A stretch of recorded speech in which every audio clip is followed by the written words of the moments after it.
મૂળ પુરુષ ચાલુક્ય બ્રહ્મપાલ, ચાલુક્ય વંશ, બ્રહ્મપાલ સોલંકી. બરાબર. બ્રહ્મપાલનો પરિવાર પછી એને ઉત્તર પ્રદેશમાં રાજધાની સોરમગઢની વહાવી, અને એની ચોથી પાંચમી પેઢીએ આ સોરમદેવ વાઘેલા એટલે સોરમદેવ સોલંકી થયા.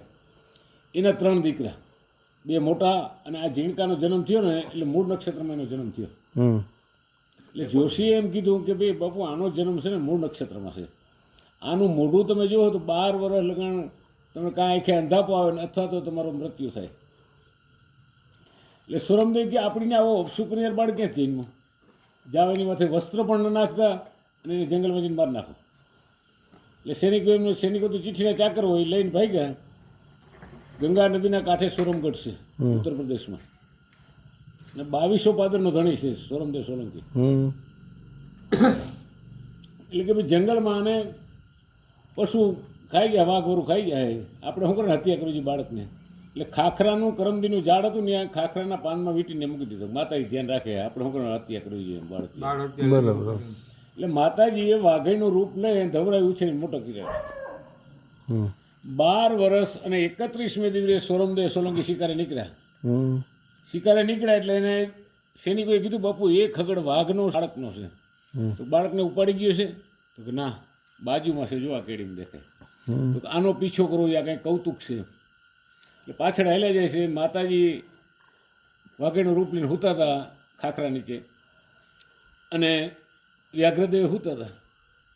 એટલે એમ થયું આ બાળક લઈ લે, રાજમાં કામ આવે આવો છોકરો હોય તો, અને વાઘેને મારી નાખીએ. એટલે એ દીદી હથિયારમાં બાણ હતા, એટલે એને બાણનું સરસદાન કરીને તીર માર્યું. 2 માર્યા, ત્રીજું માર્યું ને તો લાગ્યું નહીં. અવાજ આવ્યો, સોરમદેવ ઓળખસ? તો કોણ? તો હું જગદંબા વાઘેશ્વરી. માં હો તો મને સન્મુખ દર્શન દો. એ વાઘેણમાંથી સીધા વાઘેશ્વરી સ્વરૂપ માતાજી પ્રગટ ગોળવરના સુંદરી થઈ ઊભા રહી. એટલે હથિયાર માતાજીને પગમાં રાખી, માં ક્ષમા કરો, છે હું ત્યાં તારો કુંવર. તારા સૈનિકોએ મને સુપ્રત કર્યો હતો, અને આના 12 વર્ષના જ 31મો દિવસ છે, અને મેં આનું નામ વ્યાઘ્રદેવ રાખ્યું છે. ને આ તારા પિતા સોરમદેવ સોલંકી 2200 પાદરનો ધણી. ઊભો થઈને પગે લઈ ગયો કે જા બેટા તું તારા બાપ ભેગો. તો કે માં મને ગમે ને રાખત, 2200 પાદરનો ધણી ગમે ને મને રાખત, મને જંગલમાં ખરો ફેંકી દીધો. બેટા તારો જન્મ મૂળ નક્ષત્રમાં થયો હતો, તોય મને ગમે ને હાચવી લે. મને ફેંકી દીધો ને, હવે નથી જવાને ભેગું. તું મને રાજા બને ને હું રાજા બનું. પછી આને 18 વર્ષની ઉંમર થઈ વ્યાઘ્રદેવની. એટલે માતાજી કીધું બેટા કાશી ઉપર ચડાઈ કર. એટલે કાશી ઉપર ચડાઈ કરી એમાં રણઘેલો કહેવાનું. એને માતાજીની સહાય એને કોણ પહોંચે ભાઈ? એટલે આ તો રણઘેલો કે રણઘેલો નહીં. આજથી મારો વંશ છે ને એ વાઘેલા વંશ, અને મારા કુળદેવી વાઘેશ્વરી અંબાજી. ને કે આપણા સેમ કલ્યાણી કુળદેવી હતા, સોલંકી હતા તે. સમજી ગયો? એટલે એનો પરિવાર વાઘેલા વંશ થયો. 13 પેઢી કાશીનું રાજ કર્યું વ્યાઘ્રદેવ. પછી 13 પેઢી, 600 વર્ષ. હા. અને 14મી પેઢીએ મંગલો સામે હાર થઈ. 3 વિધા રાજ, બીજ, દંડક. પછી ત્યાંથી ભાગે છે, રાજસ્થાનમાં આવીને ટૂંકટોળા રાજધાની વહાવી. 2 પેઢી ન્યા રાજ કર્યું. ન્યા રાજ કર્યું. પછી અંદરો અંદરના કજિયામાં ભાઈ મરાણાને રાજ એવી ગયો. પછી એને બ્રાહ્મણોને બોલાવીને કીધું ભાઈ આ ગોત્ર હત્યા લાગી એમને, ભાઈઓ મારે ગોત્ર હત્યા લાગે, તો આનો ઉદ્ધાર કરવો તો મારે શું કરવું? તો કે તમે ગંગાજીની કાવડ લઈ અને દ્વારકાધીશને ગંગાજી ચડાવો, એને સ્નાન કરાવો, ને દ્વારકા નગરીને જમાડો, તો આ પાપમાંથી તમે મુક્ત થાવ. બરોબર? એટલે ત્યાંથી કાવડે લઈ એને ઉઘાડા પગે 3 ભાઈઓ ચાલતા, અને ભેગું તો રાજના કુંવર તો લાવ લશ્કર હોય. ફરતા ફરતા ફરતા આવ્યા ગુજરાતમાં, પાટણ. હવે નદીના કાંઠે એને પડાવ કર્યો. સવારે 3 ભાઈઓ નાવા ગયા. એમાં સામસિંહ ચાવડાની રાજધાની પાટણની હતી. એટલે એનો અશ્વપાલ ઘોડી પાવા આવ્યો. એટલે ઘોડીને ચાબુક મારી. એટલે કે આવી ચાબુક ન મરાય, આના પેટમાં પંચકલ્યાણી વસરો છે ને એની ડાબી આંખ ફૂટી ગઈ. એને કીધું બીજે. બીજ હતા સુરદાસ, દંડક હતા ભગત, રાજ એક કમ્પ્લીટ હતા 3 ભાઈમાં. એટલે એને જે સામસિંહ ચાવડાને વાત કરી કે ભાઈ વાઘેલા વંશના રાજપૂતો છે ને તંબુ ઉતાર્યા છે આપણે નદીને કાંઠે. એમ અમને આ સુરદાસ એક ભાઈ છે ને આવું કીધું. એ બોલાવો એ રાજકુમારને. આ 3ને કચેરીમાં બોલાવ્યા કે તમે અમારા અશોપાલને આવી વાત કરી કે એના પેટમાં પંચકલ્યાણી વસરો હોય એની ડાબી આંખ ફૂટી ગઈ. હા, તો જો ડાબી આંખ ફૂટેલી આવે ને પંચકલ્યાણી વસરો આવે ને તો મારી બેન એને તારે લગ્ન કરાવું. હમ એટલે કે હું તો સુરદાસ છું, મારા ભાઈ રાજ એ હમ પણ કે અમારી પાસે રાજ સત્તા નથી, રાજકન્યા હાચવી કેવી રીતે શકશું અમે. હમ એટલે કે મારી બેનને ભાણેજનો જન્મ થાય ને એટલે પાટણનું રાજ હું આપી દઈશ હમ ને ત્રણેય ભાઈના માથા કાપી નાખીશ. આ ત્રાંબાના પત્ર લખાણું ત્યાં. બરાબર.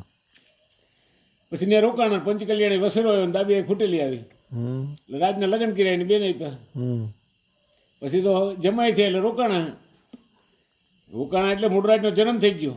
બરાબર. હા. એ મહેમાન ગતિ કરી ભાઈ બીજે કીધું હવે આપણે જવું છે હા દ્વારકા, હાલો હવે. થી હાલતા હાલતા હાલતા આવે છે આટકોટ. હમ આટકોટ લાખા ફૂલાણી કચ્છનો જાડેજો એનો રાજ હતો. હમ એટલે ન્યા નદીને કાંઠે તંબુ નાખ્યા એટલે રાજના અનુચરો તો ફરતા જ હોય. એટલે પૂછ્યું કે તમે તો અમે વાઘેલા વંશના રાજપૂતો છે ને દ્વારકાની જાત્રાએ જવું છે. એટલે કાવા કહું બાકી રહીને બેઠા. એટલે કે તમે કાંઈ ઘોડામાં જાણો છો? બીજ કે હા. તો કે મારા લાખા ફૂલાણીનો ઘોડો પગ નથી માનતો. અનેક હકીમ વૈદ તેડાવ્યા, આજ 6 મહિનાથી એની પાછળ છે, નથી પગ માનતો. અને એ ઘોડો એવો વિશ્વમાં હતો કે એ અંબાજીના દર્શન કરવા કાયમ જાતો. ક્યાં? જુનાગઢ. હમ એ ઘોડો લઈને લાખા ફૂલાણી. આવો પાંખારો ઘોડો હતો એ. હમ ક્યાં પાટણ ક્યાં જુનાગઢ હમ શક્તિ તો જવું. એટલે કચેરીમાં બોલાવ્યા ને ત્રણેય ભાઈને. એટલે કે તમે આવી વાત કરી અમારા અશોપાલને? હમ તો હા. તો કે આ ઘોડો રહ્યો જોઈ લ્યો. એ મને દેખાય છે, મને અહીંયા લઈ જાવ એની પાસે. ઘોડા પાસે લઈને ઘોડા માથે હાથ ફેરીને કીધું કે હા ઘોડો હાજો થાય. કે કેદી? એ ઘોડો કાયલ તારો હાજો થાય.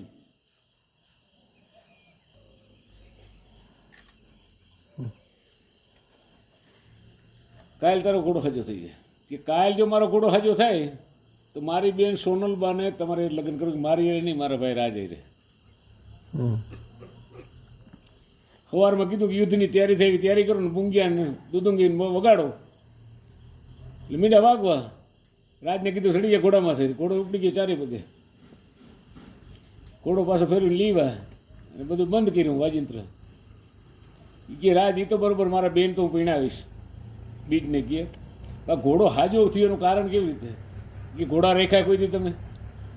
આ ઘોડો સપનામાં લંગડો થઈ ગયો. સપનામાં લંગડો થાય ને એને આ રીતે હાજો કરાવી. એટલે ત્યાં સોનલબાના પાછા લગ્ન થયા બરાબર. રાજે. હમ અમુક ટાઈમ રોકાણ પછીથી હાલતા દ્વારકા ગયા હતા. પાછા આ ભાઈ જન્મી ગયા રાકાજી. હમ બરાબર. સમજી ગયા? ત્યાંથી જાય છે સોમનાથ પાછા. સોમનાથથી પાછા આવે જુનાગઢ. જુનાગઢથી સીધા જાય આટકોટ. આટકોટ જે લાખો ફૂલાણીને રાજ બે ચોકઠાબાજી રમતા હતા. રાજ ચોકઠો હાલવો નહોતો તો લાખા ફૂલાણીને. હમ એટલે એને ખીચ ચડીને મારી તરવાર રાજનું માથું કાપી નાખ્યું. હમ હકા બનાવીને. હમ એટલે હોટા બારોટે કીધું કે હવે બીજને ક્યાંય રહેવાય નહીં ને, હવે મૂળરાજ થઈ ગયો છે 18 વર્ષનો.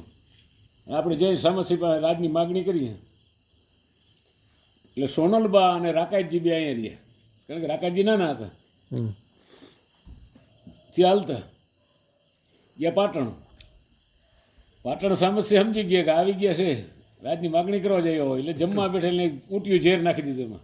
હમ એટલે હોટા બારોટે કીધું ભાણુભા જમતા પહેલાં ધ્યાન રાખજો. હમ કે મને થોડુંક શીખવાડો પણ હું રાજનો દીકરો છું. એટલે જમવા બેઠા એટલે કે મામા પેલો કોરિયો રહીએ પછી હું લઉં. હમ કારણ કે એમાં ઊંટિયું ઝેર નાખ્યું. આમ આ આંગળા બોલે પરબટ લાગી જાય ઝેર. હમ એ વાદમાં થાર થરી ગયા. એ થાર પાછા ગયા. પાછા નવા થાર આવ્યા ગરમ ગરમ. પછી જમવા બેઠા અને જમી લીધું. એટલે હોટા બારોટે કીધું કે સામસી અમે રાજની માગણી કરવા માટે આવ્યા છીએ, તમારો ભાણેજ હવે જુવાન થઈ ગયા. હમ કાંઈ વાંધો નહીં, હવે આવો કચેરીમાં. સામસી વિચાર કર્યો રાજ કેમ દઈ દેવું ભાણુભાને. હમ એટલે એને યુક્તિ કરી કે લીંબુ અધર ઉડાડે નીચે પડે ત્યાં લગનનું રાજ. હું એ બોલ્યો. હમ એટલે હોટા બારોટ કે એ વાત સાચી તમારે, રાજાનો નાથ ન પડે. હમ તો કેટલા દી લીંબુ ઉડાડવું ને હમ એ નક્કી નહીં કે એ મેં કીધું હતું ને તો હા ખોટા સામે ખોટી હા પાડવી પડે ને એટલે લીંબુ ઉડાડ્યું ને આ બેઠો ગાદીમાંથી બેહીને તરત જ લીંબુ પડતા શું વાર લાગે બેહીને પરવાર કીધું ખેડૂતના કરવેરા માપ. હમ બીજે કીધું કે આ સામંતોના પગાર વધારી દીધા, હમ બ્રાહ્મણોને સાધુને જમીન દીધી, મીનો દાન કરવા, સૈનિકોના બધાને પગાર વધારી દીધા કે આવો રાજા ક્યાંથી મળે એમ. હમ 30 દિવસ થયા પછી આને વિચાર કર્યો હું આ બધું દઈ દઈ પછી વાંહે કાંઈ રહે તો નહીં. પછી મા પાસે બેસીએ માતાજી પાસે, માં હવે રસ્તો બતાય. સવારના 5 વાગે ને તે માતાજી તરવાર ઉપાડી મોટરાજે કે માં હવે તારા ચરણમાં માથું ધરી દઉં છું. માતાજી કહ્યું બસ કરી બેટા, હમ સવારે તું ઘા કરજે, હોટા બારોટા કહેજે, હું હમરી થઈને લઈને વહી જઈશ અને બેસી જજે ગાદીએ. હમ એ હોટા બારોટા ઘા કર્યો અને હમરી થઈને માતાજી લઈને વી ગયા. અને બેસી ગયો ગાદી ઉતર હેઠો કે કેમ બતાવો લીંબુ. હમ ત્યાં ત્યાં રાજમાં શું હોય, પોકાર કરવાવાળો એક માણસ હોય હમ કે તમારો રાજા કોણ? એ કે અમારો રાજા મૂળરાજ. પ્રજા બધી ફરી ગઈ. હમ પછી સામતસિંહ ચાવડાએ રાજપૂતો ભેગા કર્યા, ચાવડા રમસના, હમ અને આના સામે લડાઈ કરી. હમ 700 ચાવડાને મારી નાખ્યા હમ અને પાટણની ગાદી સર કરી. હમ બરાબર. હવે એ સમયે રાકાજી અહીં મોટા થતા હતા. ક્યાં? આટકોટ. રાજકોટ. હમ આને તો ગાદી મળી ગઈ હમ મૂળરાજને. એમાં રાકાજી ઘોડી પાવા જતા હતા ને બ્રાહ્મણની દીકરી બાઈ હામી મળી, બેડું ભરીને પગ અડી ગયો. એટલે કે બેન માફ કરજો મારો પગ અડી ગયો તમને. એ કે લોહીનો રોટલો ખાનાર આવા જ હોય, આવું મેણું માર્યું હોય. હમ એટલે ઘરે આવીને એની માને કીધું કે માં હમ મારા બાપુને મારનાર કોણ?